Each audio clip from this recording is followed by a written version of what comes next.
इसका हम टॉपिक पढ़ रहे हैं लोग, उसमें आ जाएगा अगर हम ये इसके अंदर इस तरह से ए लिखते तो इसका मतलब होता है कंसंट्रेशन ऑफ ए, ये कंसंट्रेशन ऑफ बी।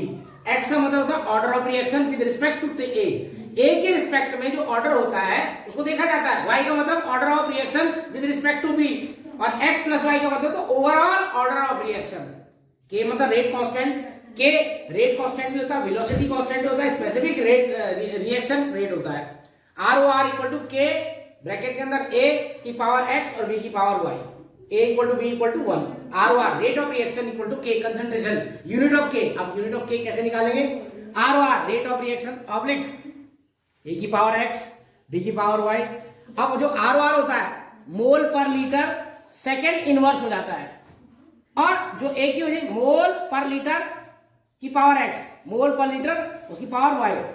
अब इसमें देखेंगे कि जो मोल पर लीटर है सेकेंड इनवर्स मोल पर लीटर की पावर n, तो मोल पर लीटर की पावर n और सेकेंड इनवर्स ये हो रहा है यहाँ पर। अब ऑर्डर ऑफ रिएक्शन यानी कि n, zero order reaction mole per litre second inverse, first order reaction mole per litre, ठीक है। उसके बाद सेकेंड ऑर्डर रिएक्शन और nth ऑर्डर रिएक्शन। इसमें हम अभी इसको इलेबोरेट करेंगे इसके बाद ढंग से कि जीरो ऑर्डर रिएक्शन को कैसे निकालते हैं, फर्स्ट ऑर्डर को कैसे निकालते हैं, सेकेंड ऑर्डर को कैसे निकालते हैं और nth ऑर्डर को कैसे निकालते हैं। मैक्सिमम जो क्वेश्चन आते हैं बोर्ड में जीरो ऑर्डर और फर्स्ट ऑर्डर से आते हैं, तो जीरो ऑर्डर और फर्स्ट ऑर्डर के क्वेश्चन ही कंसीडर किए जाते हैं। Second order, nth order, third order ये काफी कम आते हैं, लेकिन आपने zero order, first order, second order सभी ढंग से पढ़ने हैं, और जीरो ऑर्डर फर्स्ट ऑर्डर को काफी तवज्जो देनी है क्योंकि न्यूमेरिकल भी इसी से बनते हैं। टोटली बोर्ड न्यूमेरिकल इसी से आते हैं। 12th क्लास केमिकल काइनेटिक्स का हम जीरो ऑर्डर को डिफाइन करेंगे। समय जीरो ऑर्डर को हम कैसे इसको एसेसिनेट करते हैं। सपोज हमारे पास कोई चीज है जो ए अमाउंट में है और वो प्रोडक्ट में कन्वर्ट हो रही है, तो rate of reaction r o r equal to के कंसंट्रेशन ऑफ ए उसकी power 0, rate equal to r equal to k, rate constant हो जाएगा। अगर हम इसका ग्राफिकल रिप्रेजेंटेशन करेंगे तो ये देखो एक्स एक्सेस वाई एक्सेस, अब ये देखो बिल्कुल पैरेलल रहेगा हमेशा। जब भी जीरो ऑर्डर का बनाओगे तो ये पैरेलल रहेगा हमेशा। अब इसके लिए लिखेंगे integrated rate law, A to product, A से प्रोडक्ट में बना, रेट आर इक्वल टू के कंसंट्रेशन ऑफ ए 0। अब यहां पर क्या हो जाएगा, rate R equal to minus 1/1। 1/1 क्यों आया? क्योंकि ये जो था ये केवल एक था, ये माइनस 1/1 होगा क्योंकि यहां से रिड्यूसिंग ऑर्डर में आएगा, तो D A upon D T आ जाएगा। With respect to time T देखते हैं इसको, जो ए होता है रिएक्टेंट उसका जो कंसंट्रेशन देखा जाता है, उसका रेट ऑफ रिएक्शन देखा जाता है, with respect to time t भी देखा जाता है। तो D A upon D t equal to k, a की पावर 0 हो जाएगा।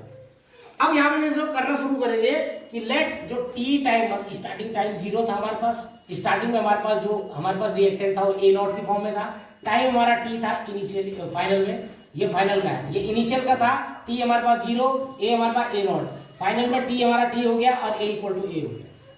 इंटीग्रेशन करेंगे ए नॉट से ए तक पहुंचने में d a equal to minus लगेगा 0 से टी टाइम तक पहुंचे के डी टी। अब यहां पर देखो ए नॉट से ए तक इक्वल टू माइनस के टी में 0 से टी तक। अब इसको जब हम खोलेंगे तो यहां पर आ जाएगा, देखो A minus A not equal to minus के टी टू 0, टी टू 0 दिख रहा है। अब A minus A not equal to minus के टी, के की मल्टीप्लाई टी के साथ तो माइनस के टी, के की मल्टीप्लाई 0 के साथ तो 0 हो जाएगा।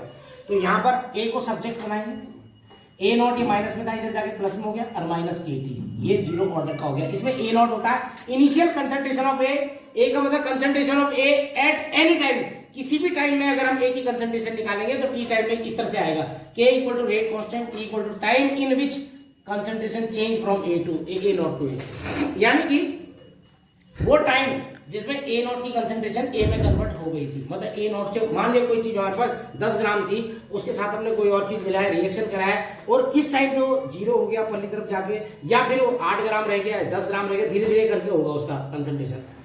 अब है zero order kinetics. Zero order kinetics में ए इक्वल टू माइनस के टी प्लस ए, ये दिख रहा होगा, A equal to A not minus के टी। अब y equal to M X plus C से इसका कंपैरिजन करेंगे, ग्राफ इस तरह से रिप्रेजेंटेशन होगा, ये स्लोप बनेगा, ये माइनस के में आएगा, टेन थीटा का इसमें एंगल बनेगा, T not to T.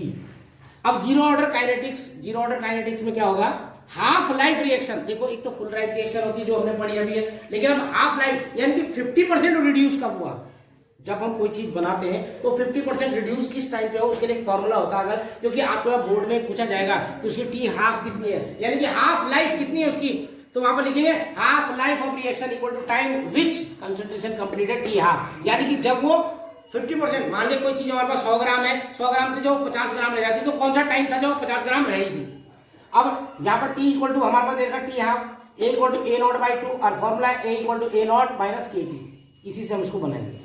So A not, जब हमारे पास ए नॉट हाफ रह जाएगा, क्या रह जाएगा, जब इस ए की वैल्यू ए नॉट अपॉन 2, क्योंकि पूरा हमारे पास कितना था ए नॉट, तो ए की वैल्यू क्या आ जाएगी ए नॉट अपॉन 2। ये याद रखेंगे, बस यहीं पर आदमी का स्लिप होता है माइंड से कि हमने क्या लेना है, इस ए की जो वैल्यू लेनी है वो ए नॉट लेनी है, उसका हाफ कर देना है equal to A not minus के टी हाफ। अब के टी हाफ को हम सब्जेक्ट बनाएंगे, माइनस की जगह प्लस में आ जाएगा, equal to A nought upon 2 आ जाएगा। ऐसा क्यों होगा, क्योंकि जब हम इसको माइनस करेंगे, यहाँ पर जब इसको माइनस करेंगे, यहाँ पर इसको ए नॉट अपॉन 2 से माइनस करेंगे ए नॉट अपॉन 0 को, तो 2 की मल्टीप्लाई इधर हो जाएगी और उससे फिर जब माइनस होगा तो ए नॉट अपॉन 2 आ जाएगा।